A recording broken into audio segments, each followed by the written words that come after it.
Hi friends, welcome to Indu's kitchen. இன்றைக்கி நம்மளோட கிச்சனில் ரொம்ப சிம்பிளான ரொம்பவே டேஸ்டான மட்டன் குழம்பு எப்படி செய்கிறதுன்னு பார்க்கலாம்.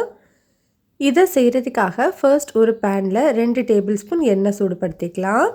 எண்ணெய் சூடானதுக்கப்புறமா இதில் 2 சின்ன சைஸ் பட்டை, 2 கிராம்பு, 2 மராத்தி மூகு, கூடவே அரை டீஸ்பூன் சோம்பு, அரை டீஸ்பூன் சீரகம், ஒரு 3/4 டீஸ்பூன் அளவு மிளகு சேர்த்துக்கலாம்.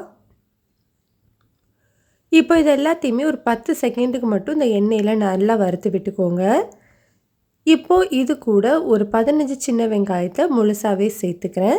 சின்ன வெங்காயம் இல்லை அப்படின்னா ஒரு பெரிய வெங்காயத்தை ரஃப்பாக கட் பண்ணிவிட்டு சேர்த்துக்கோங்க.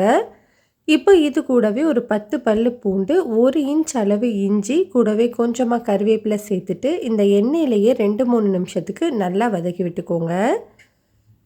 இப்போ இதெல்லாமே நல்லா வதங்கி வந்ததுக்கு அப்புறமா இதில் ஒரு 1/4 கப் அளவு சின்னதாக கட் பண்ண தேங்காய் சேர்த்துக்கிறேன். நீங்கள் துருவின தேங்காவாக இருந்தாலும் 1/4 கப் அளவு சேர்த்துக்கோங்க, சரியாக இருக்கும்.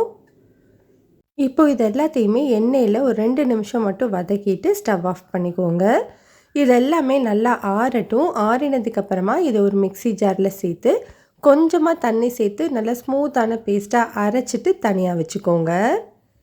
இப்போ நம்ம குழம்பு செய்கிறதுக்காக குக்கரில் ஒரு 3 டேபிள் ஸ்பூன் அளவு நல்லெண்ணெய் சேர்த்துருக்கேன்.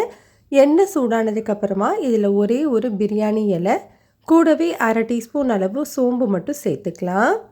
சோம்பு பொரிஞ்சதுக்கப்புறமா இதில் ஒரு 15 சின்ன வெங்காயத்தை முழுசாகவே சேர்த்துக்கிறேன். முழுசாக சேர்க்க விருப்பம் இல்லை அப்படின்னா 2 கட் பண்ணிவிட்டு நீங்கள் சேர்த்துக்கலாம். வெங்காயத்தை ஒரு 2 நிமிஷத்துக்கு மட்டும் வதக்கி விட்டுக்கோங்க. அதுக்கப்புறமா இதில் 2 மீடியம் சைஸ் தக்காளியை சின்னதாக கட் பண்ணி வச்சுருக்கேன், அதை சேர்த்துக்கலாம். தக்காளி குழையணுங்கிற அவசியம்லாம் இல்லை. ஒரு 2-3 நிமிஷம் மட்டும் வதக்கினீங்கன்னா போதும்.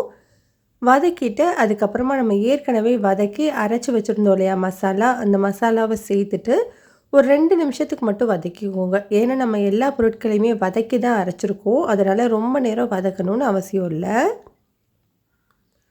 இப்போ பாருங்கள், அது எல்லாமே நல்லா வதங்கி கலர் மாறி வந்திருக்கு பாருங்கள். இந்த டைமில் நம்ம ஒரு 1/2 கிலோ அளவு மட்டனை நல்லா க்ளீன் பண்ணி எடுத்து வச்சுருக்கேன், அதை சேர்த்துக்கலாம். மட்டன் சேர்த்துட்டு நல்லா இதோடு சேர்த்து ஒரு 2-3 நிமிஷத்துக்கு வதக்கி விட்டுக்கோங்க.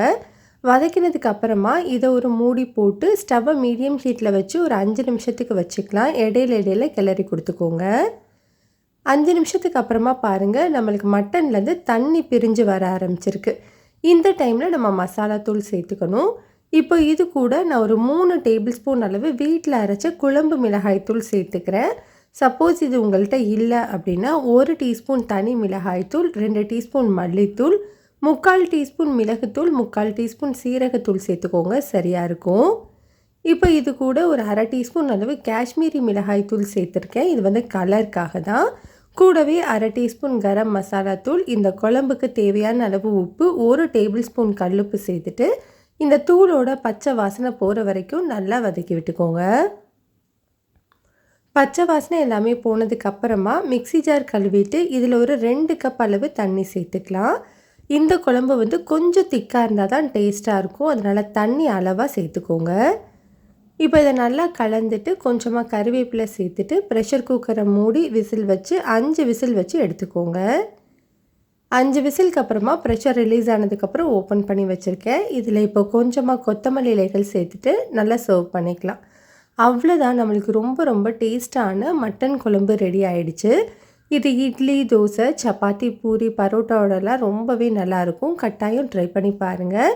இந்த ரெசிபி உங்களுக்கு பிடிச்சிருந்ததுன்னா லைக் பண்ணுங்கள், ஷேர் பண்ணுங்கள், கமெண்ட் பண்ணுங்கள். மறக்காமல் இந்துஸ் கிச்சனை சப்ஸ்கிரைப் பண்ணிவிட்டு கூடவே பெல் பட்டனையும் கிளிக் பண்ணி ஆளுங்கிற பட்டனையும் கிளிக் பண்ணிக்கோங்க.